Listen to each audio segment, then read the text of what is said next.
அனைவருக்கும் அன்புடன் வணக்கங்கள். நான் உங்கள் திவ்யா. இன்றைய திருக்குறள் அதிகாரம் 41 கல்லாமை அப்படிங்கிற அதிகாரத்தில் இருந்து தான் குறள் எண் 408 பார்க்க போகிறோம். குறள் பாருங்க. நல்லார் கண் பட்ட வறுமையின் இன்னாதே கல்லார் கண் பட்ட திரு. நல்லார் கண் பட்ட வறுமையின் இன்னதே கல்லார் கண் பட்ட திரு.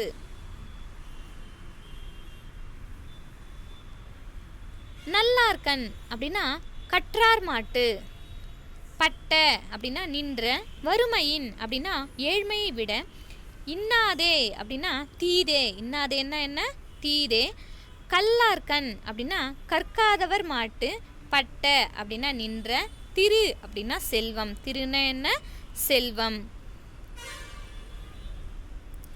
இதோடைய விளக்கம் பாருங்க. நல்லவருக்கு ஏற்பட்ட வறுமையை விட கொடியது கல்லாதவருக்கு ஏற்பட்ட உயர்வு. கல்லாதவனிடம் சேர்ந்துள்ள செல்வமானது கற்றறிந்த நல்லவர்களிடம் உள்ள வறுமையை விட மிக துன்பம் செய்வதாகும். படிக்காதவரிடம் இருக்கும் செல்வம் நல்லவரிடம் இருக்கும் வறுமையை காட்டிலும் கொடியது. முட்டாள்களிடம் குவிந்துள்ள செல்வம் நல்லவர்களை வாட்டும் வறுமையை விட அதிக துன்பத்தை தரும். அதாவது என்ன சொல்றாரு, முட்டாள்களிடம் குவிந்துள்ள செல்வம், படிப்பறிவு இல்லாதவர்கள் முட்டாள் அவங்கள தான் சொல்கிறாங்க, சரிங்களா. முட்டாள்களிடம் குவிந்துள்ள செல்வம், அது எப்படியாப்பட்ட செல்வம், யார் வேணால் எப்போ வேணால் எப்படி வேணால் அபகரிச்சு கொண்டு போகக்கூடிய ஒரு செல்வம். யார் வேணால் ஏமாத்திடலாம், யார் வேணால் எடுத்துகிட்டு போயிடலாம். ஏன்னா அவங்களுக்கு நுண்ணிய அறிவு கிடையாது, அது எப்படி பாதுகாக்கணும்னு தெரியாது. அவர்கள் எப்படி, அதாவது நல்லவங்க கஷ்டப்பட்டாலும் அவங்களுக்கு எப்படி மேலே வரணும் அப்படிங்கிறது தெரியும். ஆனால் இவங்க என்னதான் நிறைய செல்வங்களை சேர்த்து வச்சிருந்தாலும், அறிவில்லாதவங்க என்னதான் செல்வங்கள் சேர்த்து வச்சிருந்தாலும் அவங்களால அதை பாதுகாத்து கொள்ள முடியாது.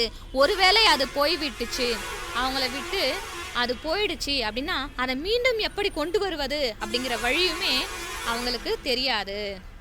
முட்டாள்களிடம் குவிந்துள்ள செல்வம் நல்லவர்களை வாட்டும் வறுமையை விட அதிக துன்பத்தை தரும்.